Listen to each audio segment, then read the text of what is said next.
This is Sunday Live with Jeff Koinange and Olive Barrows.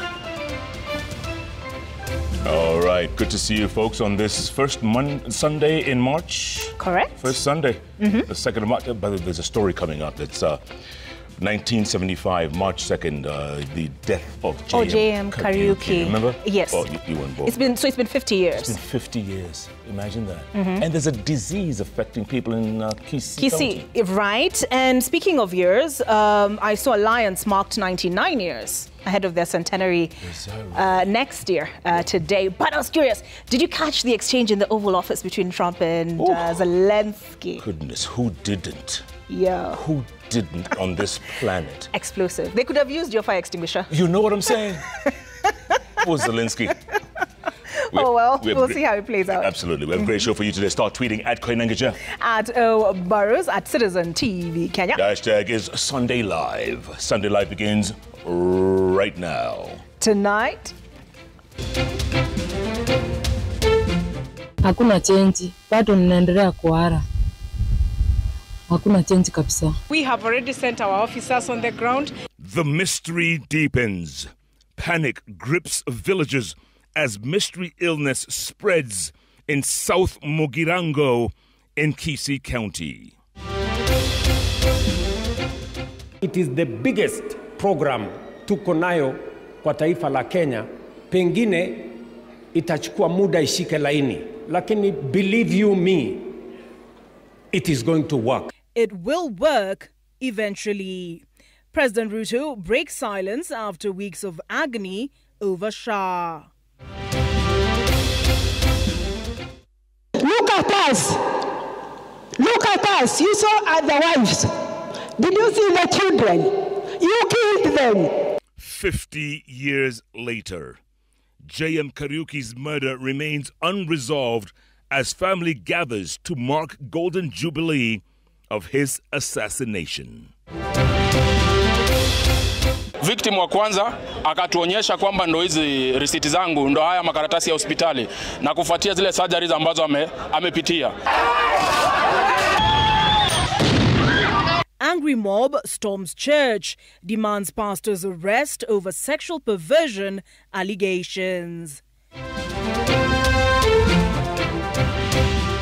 And welcome to the broadcast. Our sign language interpreter tonight is Eula Nzali. Olive?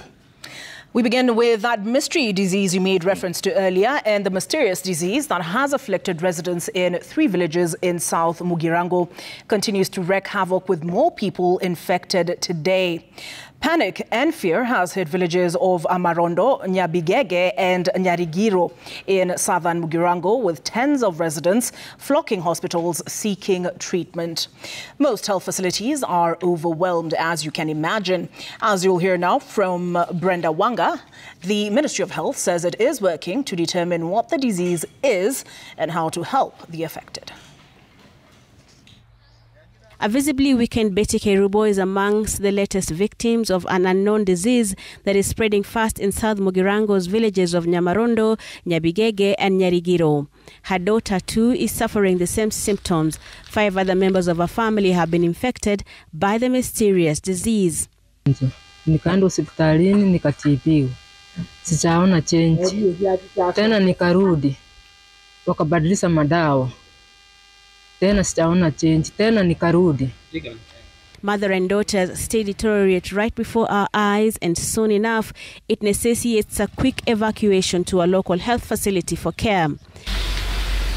A few meters away, another family of 7 are nursing their illnesses at home. They can't afford to get medical health on account of lack of funds, and they have resorted to home care. Hao wengine ni wagonjwa wote, walilala hata huyu ngala anatembea ni mgonjwa. Watoto ni wagonjwa, hakuna pesa, hakuna mtoto anasaidia mwingine kwa sababu watu wamelazwa. Ukifika hospitali ile mambo ya SHA hakuna. Sasa tunaomba serikali ione vile itashughulika na sisi hapa.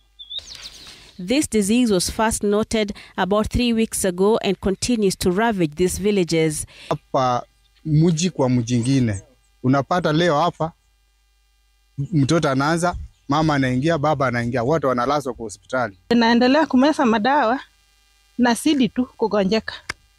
Sasa kutoka juzi nikaanza kutabika na kuhara. Mpaka leo hiyo ndio kazi naendelea kufanya. Health facilities in these areas are now straining under the weight of those seeking relief. And nowhere is this more evident than at Nyabigege Health Center. At least 30 patients receiving care in just one morning, an indication of the gravity of the situation. Patients are forced to share beds in the facility, while others have been taken to hospitals in Kisii and Migori counties.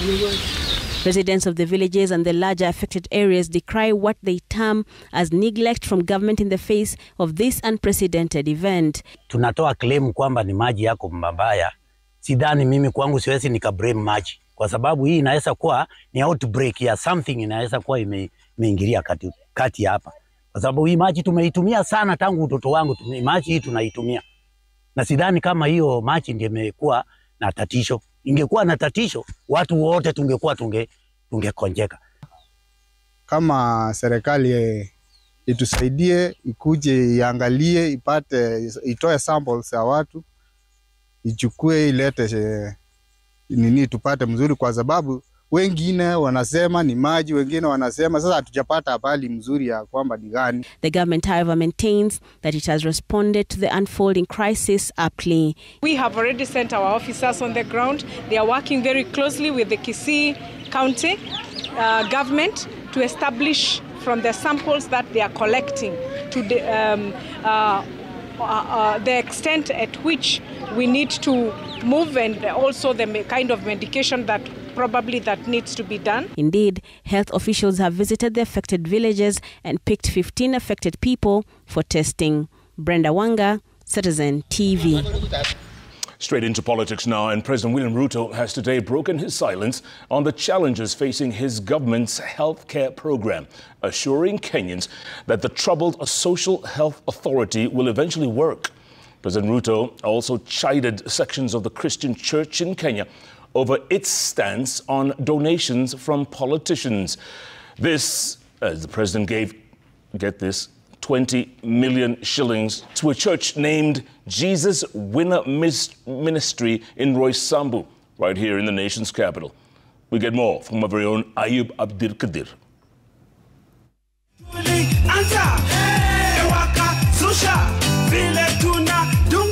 High on spirit and drawing from biblical analogies, President William Ruto finally spoke on his administration's struggling healthcare program, admitting to the congregation that all was not well with the Social Health Authority. Kwa sababu it is the biggest program tuko nayo kwa taifa la Kenya, pengine itachukua muda ishike laini, lakini believe you me, it is going to work. Believe you me. And roping in the divine, the president kept his reassurances coming. Tunaamini Mungu, Kenya hii itabadilika. The head of state father invoked God's name as he claimed his critics wanted him to fail. Na kwa sababu kuna watu walikuwa wametuwekea mitego mingi. Kwanza mimi, mitego mingi. Asipoangukia hapa, ataangukia pale. Asipoangukia hapa, ataangukia pale. It is not what you are saying. It is God's favor upon our nation. And in a reversal of his own directive issued in the aftermath of the Gen Z demonstrations last year, the president took a new stance on church donations. Najua nimelaumiwa mara nyingi sana kwa mambo ya matoleo kanisani. Ninyi mnajua. No state officer or public servant shall participate in public contributions or harambes going forward. Wakati tunamtolea Mungu, hatumpatii binadamu. Si ndio? Matoleo tunayotoa sio kwa sababu tunampatia Bishop Mwai. Hatupatii congregation hii, tunampatia Mungu. Mimi mwenyewe nitatoa milioni 20 kwanza.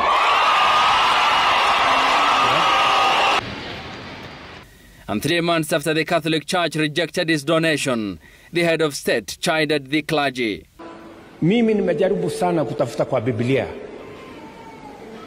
Na mimi ni msomi wa kiasi wa Biblia. Nimejaribu kutafuta mahali inasema ati ukimpatia Mungu unarudishiwa na askofu. Iko mahali. I am a product of giving to God.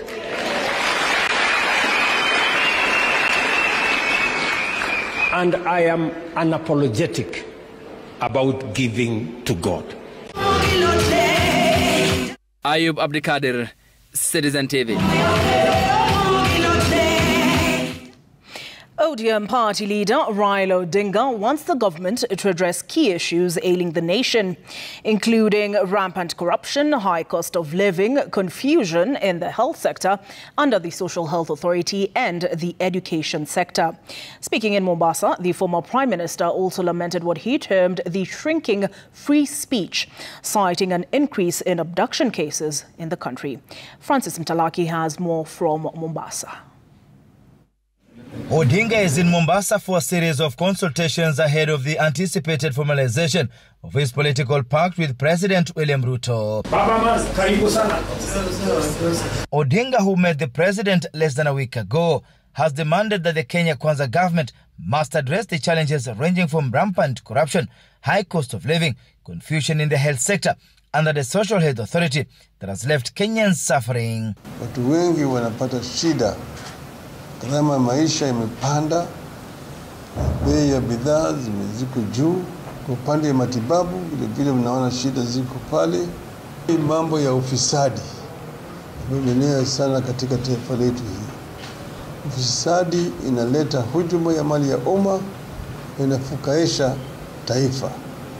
Manake unaona deni imeenda juu, lakini watu wanazidi kutoa ushuru, lakini deni vile vile nazidi kupanuka. Mambo ya ufisadi nataka yaangaliwe vilivyo. Odinga has also pointed out systemic failures in the education sector, tribalism, unemployment rate and devolution that he says have continued to chokehold progress in the 2.5 years of the administration's leadership. Hali ya elimu vile vile kuna changamoto, ubaguzi ya kikabila ambayo kufika wakati wa ajira mtu anabaguliwa kwa sababu ya matoka kwa kabila ambayo haitakikani. Tunasema tunataka kila Mkenya apewe fursa sawa kwa sababu Wakenya wote wanalipa ushuru. Further, the former Prime Minister condemned the wanton abduction, harassment and killings in the country, telling President Ruto's administration to compensate families who lost their loved ones during the Gen Z-led protests last year. Watu kutekwa nyara, vijana wanashikwa hovyo, wanapelekwa vizuizini mahali ambayo julikani, wanateswa huko, wengine wanauawa. Hayo ni maneno ambayo hatutaki kuona katika taifa letu. Odinga is expected to announce his next move that may include claiming a greater stake in President Ruto's Kenya Kwanza government. Francis Mtalaki, Citizen TV, Mombasa. And still on abductees, families and friends of abductees gathered at the AIC Casino Church in Mulolongo today for a solemn service, clinging to hope amid heartbreak. 17 families are still searching for loved ones who vanished under mysterious circumstances during the Gen Z protests back in June last year. Now, as Odie Francis reports, among them is the family of Emmanuel Mokuria, who disappeared on June the 25th. 8 months later, their search for him continues. Take a listen. Of agony. That's how long Emmanuel Mukuria's family has been waiting for answers since his disappearance on June 25th of 2024. His mother, Susan Wangare, clings to hope, believing her 25-year-old son is still alive. Potea na simuonangi na mashahidi wawili nimewahi kupata.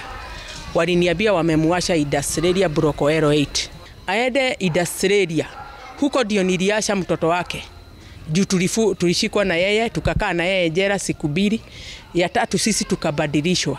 tukatolewa huko juu tulikuwa wengi. Na huyo kijana akaambiwa na asimtafute na majina ya kitambulisho. Emmanuel Mukuria aliingia huko na jina Kevin. Hiyo sijui jina ingine ni gani.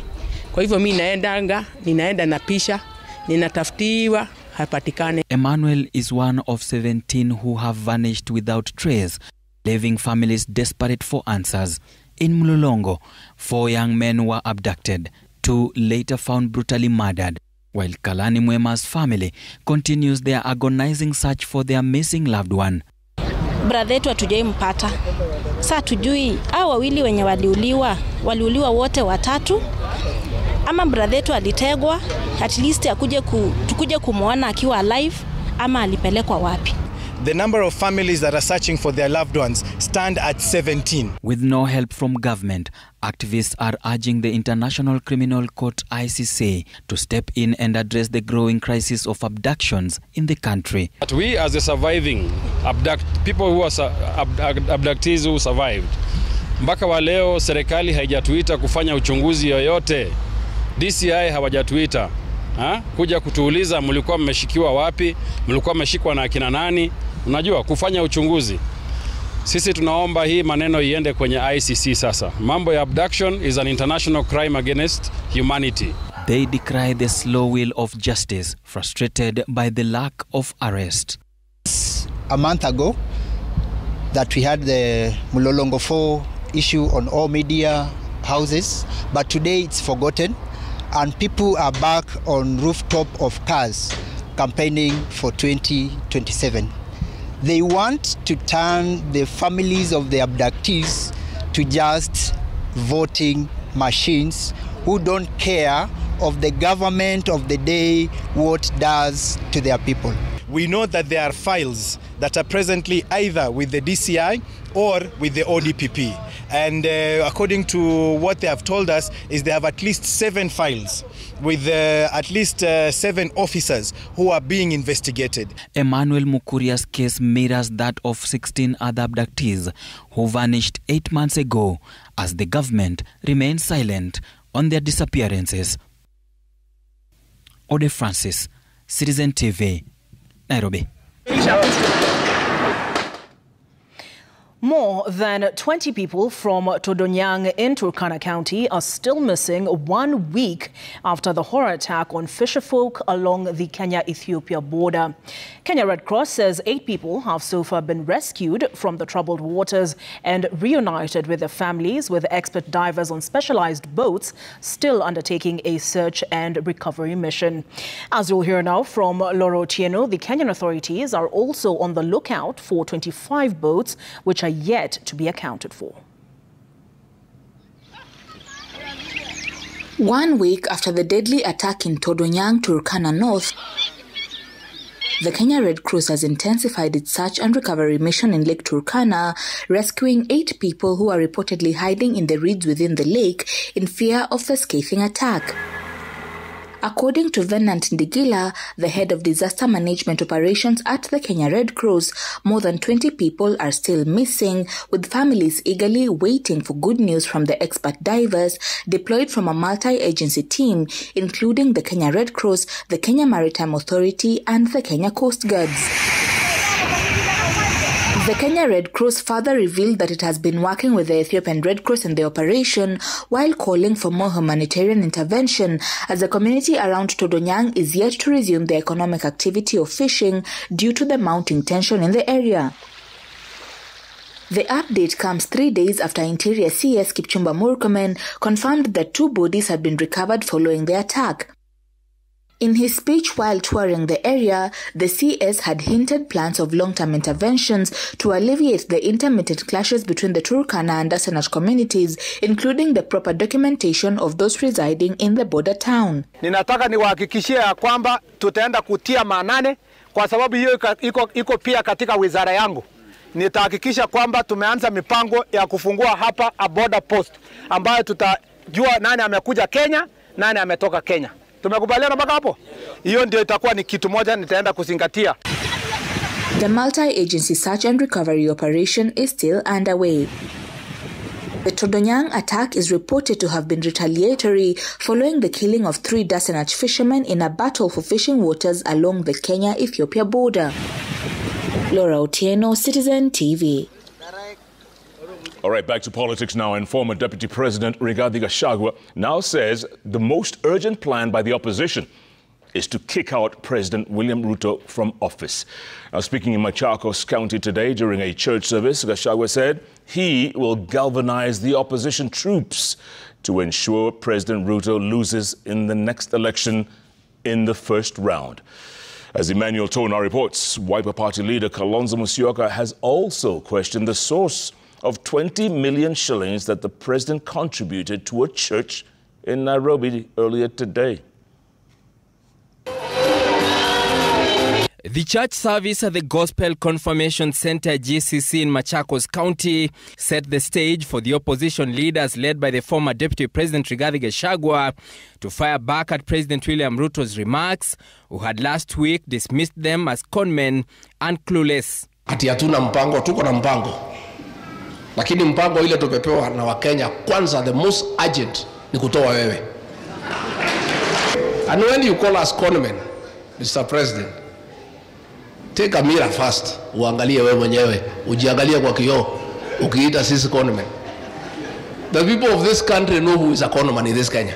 Gachagua saying their push to have Ruto out of office will set the ball rolling for other plans. Plan A ni kutoa wewe.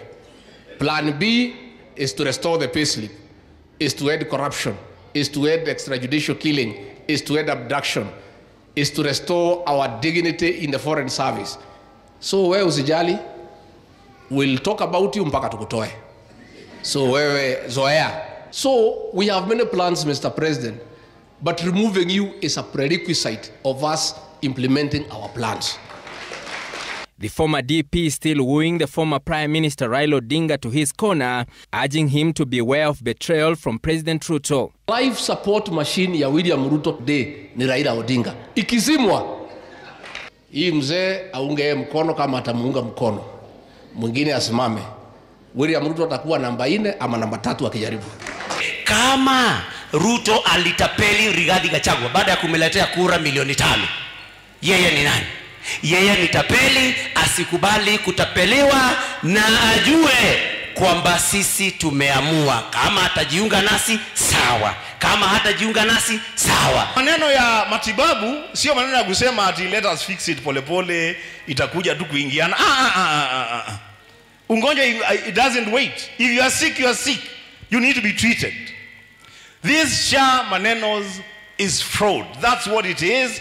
Sasa wewe na Kalonzo Musyoka and the team, you are the only team which can redeem this country. Na hiyo glue ni ya kuwashikanisha pamoja, msiachane. Kwa sababu mkiachana kidogo, sisi wote tumeingia kwa makaa. Elsewhere, Wiper leader Kalonzo Musyoka was also launching a similar attack on President Ruto, calling for an investigation into the 20 million shillings donated by President Ruto to a church in Roysambu constituency Sunday. And of course, kupeana 20 million, it's okay. We congratulate Bishop Mwai. Amesema atakuletea another 100 million. That's okay. When you compromise IFMIS, then you allow yourself kubeba tu pesa na kupeana kiholela. I want to tell William Ruto, Kenyans will not be bribable, if that's correct English. Emmanuel Tona, Citizen TV, Nairobi. Family and friends of the late Josiah Mwangi Kariuki, famously known as JM Kariuki, marked the 50th anniversary of his tragic death. A memorial service was held at the All Saints Cathedral, with his 2 widows remembering him as a fearless politician who had no hesitation in criticizing the government, and a husband and father with a big heart. He was murdered in mysterious circumstances, with evidence pointing to the rogue special branch, with his body dumped in Ngong Forest. Despite 50 years without justice, his family says it has forgiven those responsible for his death. Melita Olatengas attended the memorial and filed this report. On a Sunday like this, 2nd March 1975, JM Kariuki was assassinated, a death that made headlines not only for the tragedy itself, but also for the strange events surrounding that day. Among the many rumors was a claim that he had been in Zambia after mysteriously disappearing for hours, despite his family knowing he was unwell and at home the last time they saw him. His body was later found in Gong Forest and taken to the city mortuary. Who was lying there? A body, well dressed. He had a jacket, olive kind of, or actually it was olive. I knew that jacket because he was given by his friend from American Embassy. So I said, anyway, but he didn't have the shoes. So the first thing to see, his legs. There was a tag, unknown person. Since his death, the killers of J.M. Kariuki have never been caught or publicly identified, despite investigations being carried out. Look at us. Look at us. You saw the wives. Did you see the children? You killed them. You killed them. We have struggled, but God has been with us. Now, there are also people who are in James, partners in so many business. Do you know what they did? They used to come, we parted together and whatnot. James helped them. They grabbed James' properties. Though his death remains a painful memory for the family, they also remember J.M. as a charismatic and down-to-earth man, deeply loved by the people and passionate about his country. Nikamwambia, uende kwetu nyumbani, useme ni wewe unataka kunioa. Tukaenda. Wakati tulienda, nilimuuliza, wapi wale watu wataongea juu yako? Akasema hakuna. Nikamuuliza nani ataongea? Ni wewe. Sasa nikamuuliza taongea namna gani na ni wewe unanioa? Akaniambia mimi sina rafiki mwingine, ni wewe tu.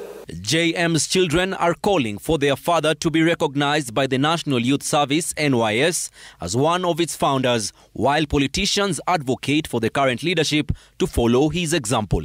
As this esteemed institution commemorates its formation in 1965, it is essential that his contributions be documented in the history of the NYS. And you remember this famous saying, that Kenya cannot be about 10 millionaires and 10 million poor people. Today, we are about 50 billionaires and 50 million poor people. What has changed? Melita Oletenges, Citizen TV. 50 years and counting. Now, switching gears, and chaos erupted at Christ Impact Church in Roiro in Kiambu County on Sunday when an enraged mob stormed the sanctuary demanding the arrest of the pastor over alleged sexual perversion. The protesters, identifying themselves as local TikTokers, accused the cleric of engaging in suspicious activities within the church, including, get this, drugging male congregants before sodomizing them. Now, police fought to restrain the furious mob as they pelted stones demanding the pastor's arrest and vengeance. And as our very own Mary Mwaki reports, the pastor fled as protesters stormed the church. What was meant to be a peaceful Sunday morning at Christ Impact Church in Roiro turned into a scene of outrage and destruction. Worship service came to an abrupt halt as a group of furious young men and women stormed the church, pelting stones, smashing worship instruments, and vandalizing property. The air, once filled with hymns, now echoed with anger, leaving behind a trail of wreckage and unanswered questions, as a group identifying themselves as TikTok High Court accused the pastor of sodomizing young boys and even fellow pastors. Tafadhali, mapasta wale wabaya, acheni kujificha kwa makanisa kwa sababu mnaharibia kanisa zingine zile mzuri. Tumekuja, tumemkosa. Tumekuja tukapata washirika, tukaenda mahali pale kuingia ndani kuwaeleza what is going on. Currently as TikTok High Court, we are here kushikana na serikali to make sure vijana wamepata justice na to make sure hii kitendo haiendelee tena kwa society. Angry protesters clashed with police, forcing officers to fire tear gas as the mob rained riot, vandalizing church property. Most of the pastor's alleged victims are young men from the church congregation. He is also accused of repeatedly dragging drivers and border riders who have been running his errands over a period of 2 years. The protesters accuse the police of colluding with the pastor to obstruct justice and derail the case. Hayo maswali ambayo tuliuliza victim wa kwanza akatuonyesha kwamba ndo hizi risiti zangu ndo haya makaratasi ya hospitali na kufuatia zile surgeries ambazo amepitia.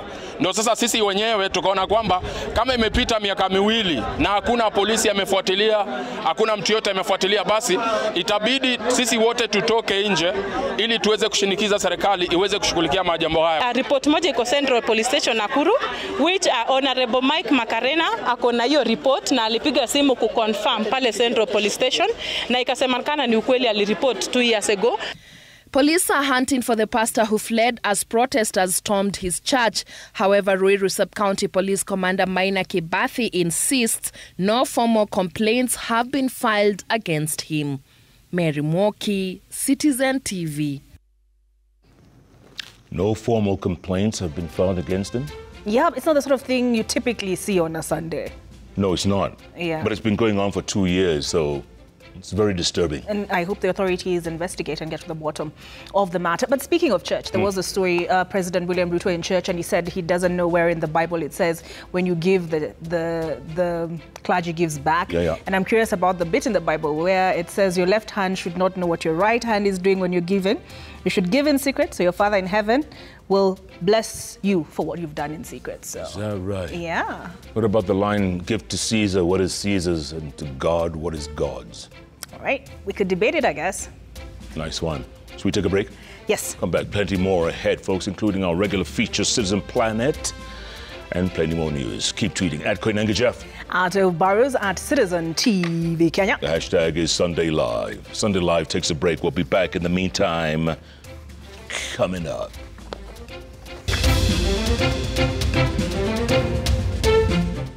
Chaos will not be allowed.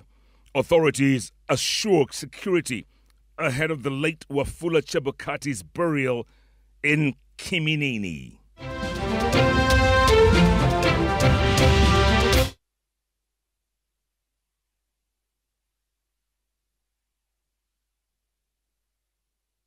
New Pepsodent Herbal, introducing a unique combination of natural ingredients with herbal extracts, salt and mint in an antibacterial formula for fresh breath, strong teeth and healthy gums that protects you and your family. Pepsodent Herbal, every smile matters. Kote nchini mbele tuendelee.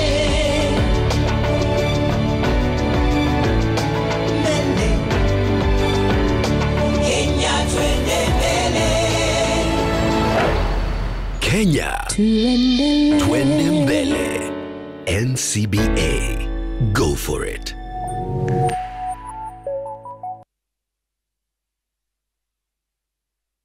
This Easter, experience a sacred journey to Israel with View Travel from April 21st to 27th, 2025 for just $2,281 per person sharing. Enjoy 6 nights half-board, daily mass and visit holy sites, Western Wall, Temple Mount, Cana and Capernaum, birthplace of Jesus, Mount Tabor, Mount of Beatitudes and Mount of Temptation, Sea of Galilee and Dead Sea and many more. Limited slots. Book before March 20th. Visit viewtravel.com or call and WhatsApp 0703 254 254. View Travel.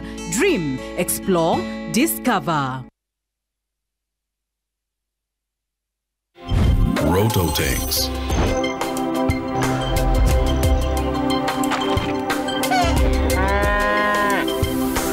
Roto Tanks. Built like a tank.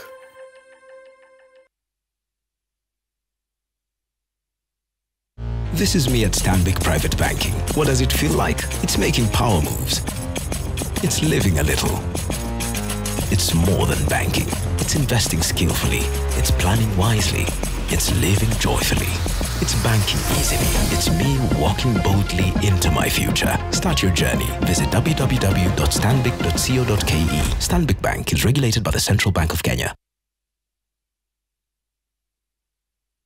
Places everyone, we are rolling in a few.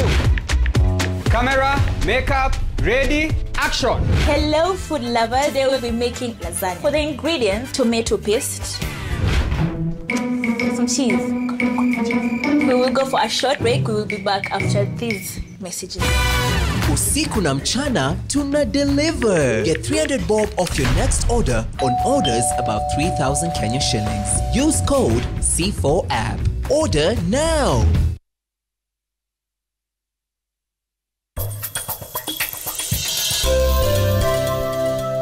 Ukikuja kama hapa kwa nursery, mkulima sasa naweza muadvise atachagua seedling yake namna gani. Nini? Napenda tu vile unanijali. Chochote kile ambacho unaona nakufanyia. It's just a reflection of how you treat me.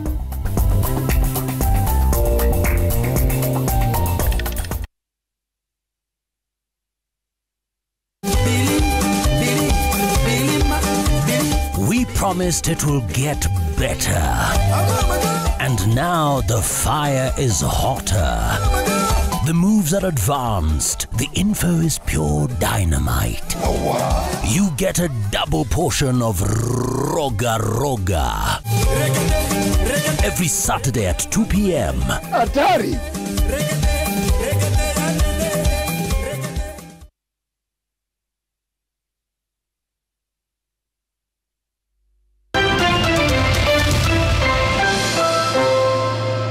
It is exactly 37 minutes past the hour. Welcome back to Sunday Live here at Citizen Television, Holland.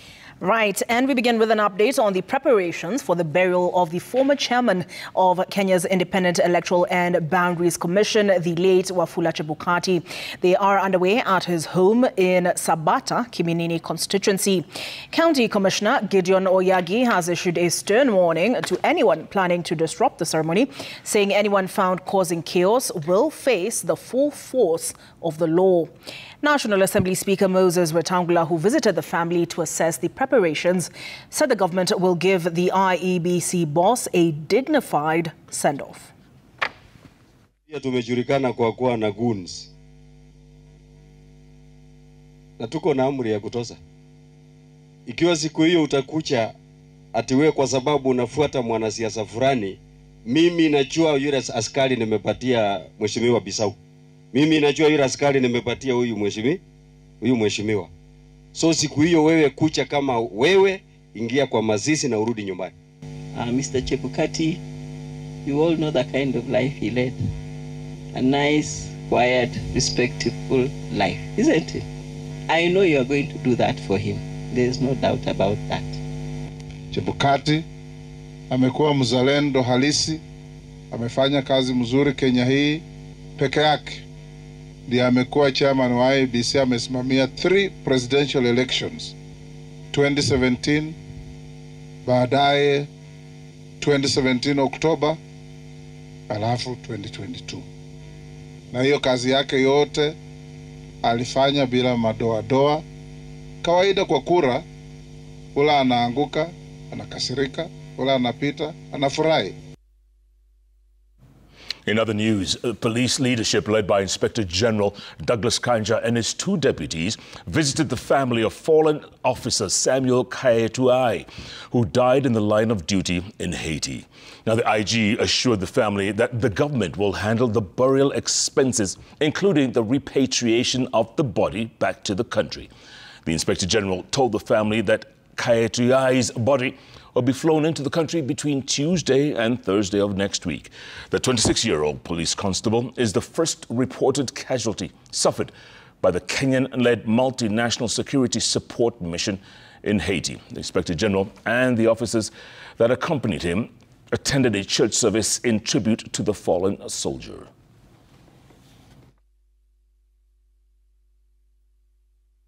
Doko mwenzetu akapata jeraha hapo akakimbizwa hospitali. Akiwa hospitalini huko ndipo tuliweza kumpoteza.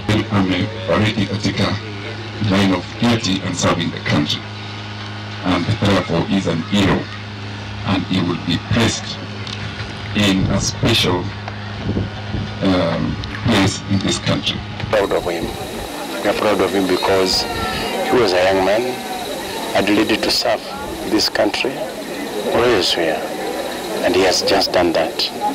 To the family, tunasema poleni sana. Kwa majirani, tunasema pole sana. Tutasimama na hii family kama serikali, kama kikosi ya polisi. Our condolences go out to the family and to the police service. The alumni of Alliance High School gathered at their alma mater to mark 99 years since the founding of the institution in 1926. The celebration, held just a year shy of the school's centennial, brought together former students, faculty and friends to honor nearly a century of educational excellence and camaraderie. The event, organized by the Alliance High School Old Boys Club, was a showcase of the school's achievements and efforts to rally support for ongoing capital projects aimed at modernizing the aging infrastructure ahead of the 100-year milestone in 2026. Among the highlights was a nod to tradition, with organizers reviving the art of letter writing to invite peers from rival schools, including Lenana School and Liborn Society, to join the festivities. The gesture underscored the spirit of unity and friendly competition that has long defined Alliance High School's legacy. Alumni from various graduating classes reminisced about their time at the prestigious school, known for its rigorous academics and storied history. Especially the last one, we're getting to engage alumni from other schools in unique invitations to them for this particular event. One of the reasons why I'm here with a lot of Alliance girls, ex-old girls, is to really give them support, because we've been together through thick and thin. For me, it starts even before that, because my parents were also alumni of Alliance High School, and I'm really happy that they're celebrating 100 years, and we'll be supporting them through the celebrations. We're here today at Alliance High School, our rival school, to celebrate with them 99 years. Doesn't necessarily mean that you are better, but it means you are ahead. We are always better than them, except when it's misreported. Yes. Oh, by the way, our aeroplane is parked right there. We did some bush landing today. It's not Bush who landed, it's Mangu who landed.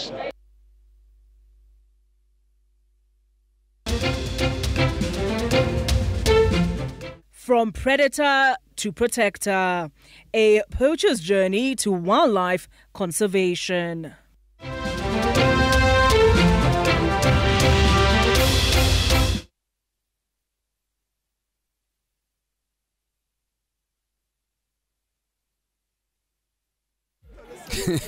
But I know that meat looks tender, but maybe not so much when your chest is burning. Remember what happened the last time? Hey, dude, you don't listen, man. Are you testing yourself? I tried looking out for you, bro. Hey, you see now? How's the heartburn? Look now, it's burning. Do not hold back in any situation. Eno gets to work on the 6 symptoms of heartburn fast. You do know you said all of that out loud, right? If symptoms persist, seek medical advice.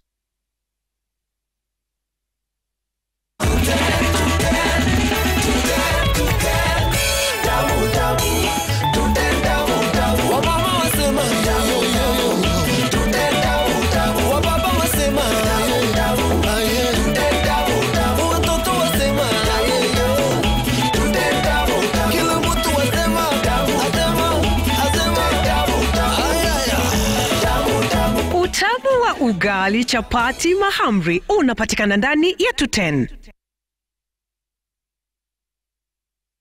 Do you have a passion for the medical and health professions? Train at Jordan College of Technology, which is a brand recognized locally and internationally. We are now announcing our March intake in our School of Medical in courses like Orthopedic and Trauma Medicine, Perioperative Theatre, Dental Surgery Assistant, Caregiver, Medical Engineering, Nutrition, Health Records, Health Services Support, Community Health, Social Work, Science Laboratory, Optical and more. We boast modern skills laboratories and we have partnered with key hospitals for clinical rotations. Apply now for March intake and train with the best. Visit us at our new ultra-modern campus, Jordan Towers, Thika Town. Jordan College of Technology, the leading TVET and medical institution in Kenya.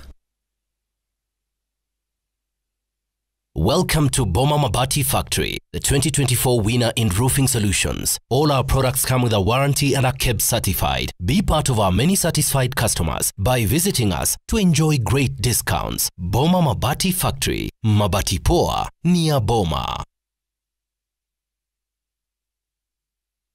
Inua Jamii is now closer, faster and easier for all beneficiaries. Inua Jamii payments are now accessible via mobile money, ensuring quicker and more convenient transactions. It's easy. All beneficiaries need an active M-Pesa number. Just simply register today at any Safaricom shop or M-Pesa agent for only 100 shillings. Inua Jamii is a government cash transfer program supporting registered and eligible persons 70+, households with orphans and vulnerable children, and persons with severe disabilities, helping them lead a dignified life.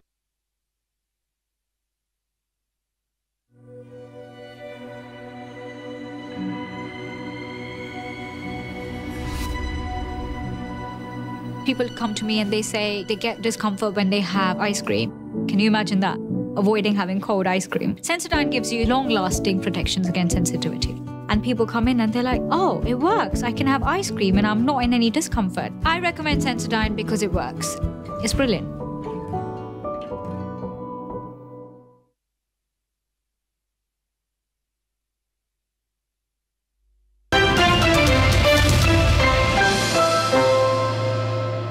It is exactly 47 minutes past the hour. Welcome back to Sunday Live here at Citizen Television and on to our weekly feature, Citizen Planet. Now, between the years 1985 and 2000, Kapuna Lepale Nanyuki was one of Kenya's most feared poachers. Today, at the age of 55, he has transformed from hunter to guardian, leading efforts to raise awareness among active poachers and teaching his community about the vital importance of wildlife conservation. Now, this remarkable journey from predator to protector was produced by Agnes Olo.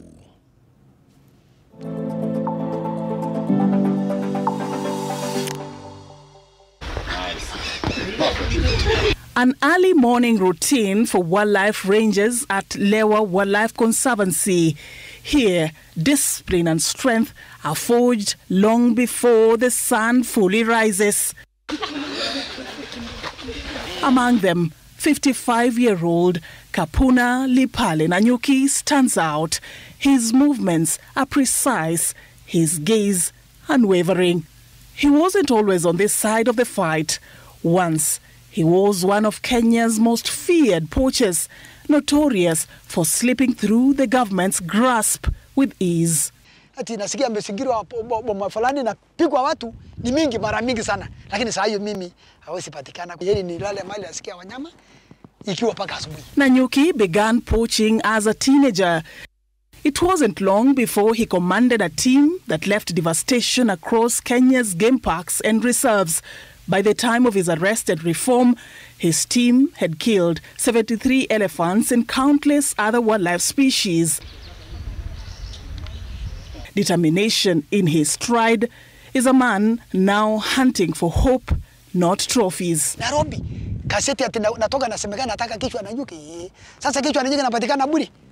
Au ni kupigwa na risasi. Alisema tu kama iliponyoga iko na bahati kubwa sana. Wae bado mpango yako tatumika Kenya tena siku nyingine. He was lucky to get a second chance, this time to protect the very wildlife he once hunted. Kapuna Lepale Nanyuki navigates the rugged terrain at the Lewa Wildlife Conservancy. His eyes sharp, his movements purposeful.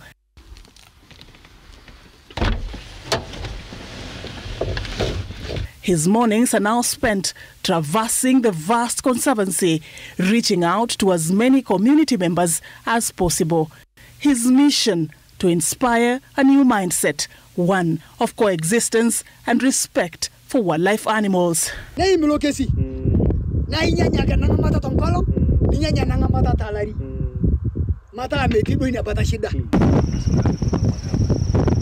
Mimi sasa hiyo kitu yote naitwa maalivu. Mimi napenda kuongelesha kwa maana najua style ya kuongelesha. Na hakuna njia anayepa mimi. Ile barabara yote yana tabiri kutumia mimi lianzia mbele. Kwa maana hii kitu bado tunatarajia watoto yetu aone. Tunatarajia wageni wale nakuja tena akute. Hivyo ndio nataka sasa kabisa, ndio message yangu ni hivyo, na napenda ile mtu asikie na awachane naye kabisa. A few years ago, he got an award that is given to selected rangers all over the world, emerging to be among the 5 best rangers in the continent. During the World Ranger Day, he was among the rangers in Kenya who were awarded by Kenya Wildlife Service Director General. The weapon he carries is distinctive, a privilege reserved for only the most highly skilled rangers. Among his team, only a select few are trusted with such firepower, a testament of their exceptional expertise and precision. Kapuna Lipale Kari 308, a rival, is one of the best shooter around, and also a tracker. He is a very good tracker. Unaona ile ndovu ni moja. Na kama mimi sasa na shoot wipe bunduki. Ile mtu yuko leo atakula hiyo ndovu. Si mimi peke yangu. Na hii ndovu sisi kupiga picha. Wageni gapi nilipiga hii ndovu picha. Kila kwa sasa si kila mali iko sasa wanyama. Tuko na maji. Tuko na shule. Hospitali ndio hiyo. Lakini kwa shauri ya tumbo ni kama anasema Mungu asamee hiyo. Yaani surrender na nakubali kwa roho yangu. Nanyuki and his fellow rangers' tireless vigilance is paying off, especially in saving rhinos from the brink. Their dedication is turning the tide for this endangered giant. We are so proud as Lewa Wildlife Conservancy to celebrate with 267 rhinos, and most of those rhinos are born here on Lewa. I joined Lewa when the rhinos are less than 20. And as we speak, a couple of rhinos we have moved out of Lewa because of the habitat and because of the carrying capacity. At 55, Nanyuki faces the present with purpose, protecting wildlife to atone for his past and inspiring others to do the same. As the sun sets, Nanyuki stands watch, a guardian shaped by redemption and purpose.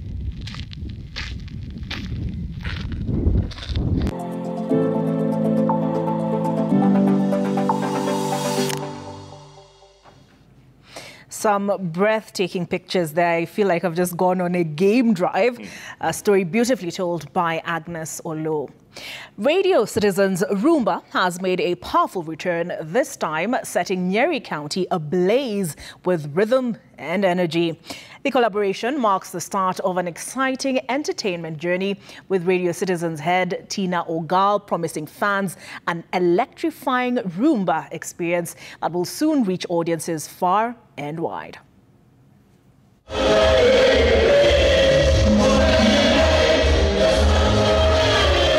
The Transit Entertainment joint in Nyeri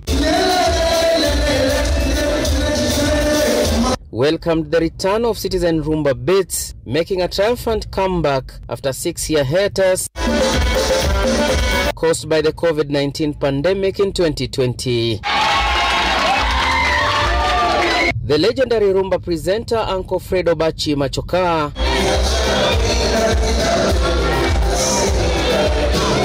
graced the occasion as the chief guest at the launch of this entertainment hub in Nyeri County. Tumefurahia sana kupata roga na rumba ambayo imekuja kuwakilisha Nyeri nzima, and we really appreciate that because for sure hata hatujai kuwa na rumba Nyeri. This is the first time na ninaona watu wamekuwa wengi sana. Radio Citizen responded to the call to collaborate with FK Resort to quench the thirst of Rumba fans in Nyeri and its surroundings.